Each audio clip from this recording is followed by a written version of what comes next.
Dan saudara, KPU mengumpulkan anggota divisi hukum membahas persiapan menghadapi gugatan sengketa pemilu 2024. Sebelumnya tim hukum pasangan Anies Baswedan Muhaimin Iskandar dan Ganjar Pranowo Mahfud MD telah melayangkan gugatan pemilu 2024 ke Mahkamah Konstitusi. Selesai perolehan pemilu 2024 resmi diumumkan. Kini, perselisihan hasil pemilihan umum atau PHPU di Mahkamah Konstitusi menjadi fokus Komisi Pemilihan Umum. Minggu malam, KPU melakukan rapat koordinasi anggota divisi hukum.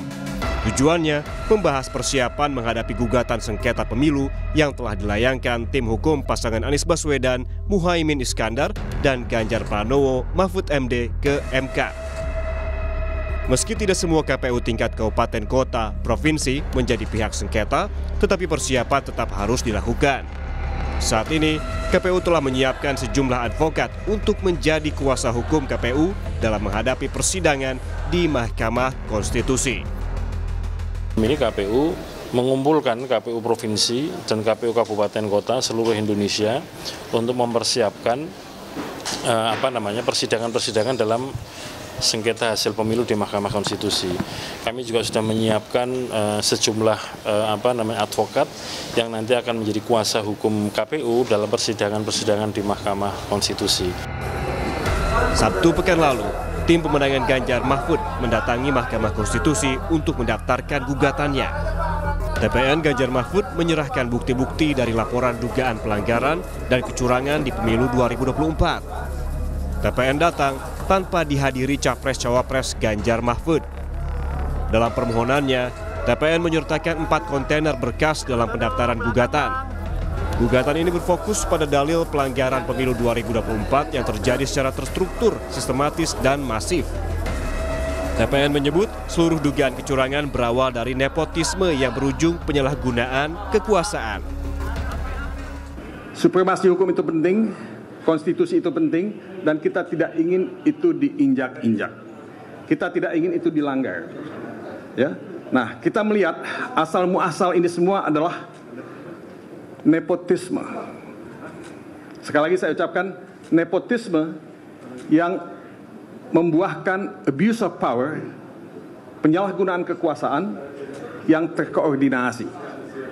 Ya. Nah, ini yang menjadi inti dari persoalan kebangsaan dan kenegaraan yang kita hadapi ini. Sebelumnya, tim hukum nasional pasangan Anies Muhaimin telah lebih dulu mendaftarkan gugatan perselisihan hasil pemilu ke Mahkamah Konstitusi. Ketua tim hukum Amin menyebut permohonan gugatan hasil Pilpres ke MK dilengkapi dengan bukti dan sejumlah saksi. Permintaan utama tim Amin adalah Pilpres 2024 diulang tanpa diikuti Gibran Rakabuming Raka. Calon wakil presiden ini adalah anak seorang presiden sehingga membawa dampak yang begitu luar biasanya. Nah, dampak inilah yang kami uraikan. Bagaimana fakta-fakta yang kami ditemukan di lapangan, pembagian bansos yang begitu masif, aparat penyelenggara pemilu ikut main, aparat pemerintah ikut main, itu semua kami uraikan di permohonan kami.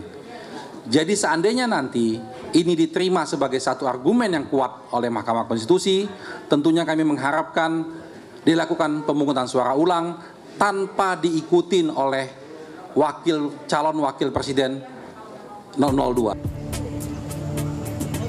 Menghadapi sengketa pemilu 2024, Partai Gerindra bakal memperkuat keputusan KPU yang menyatakan Prabowo Gibran sebagai pemenang Pilpres 2024. Sekjen Partai Gerindra Ahmad Muzani meyakini gugatan pemilu akan kalah karena bukti yang tidak akurat.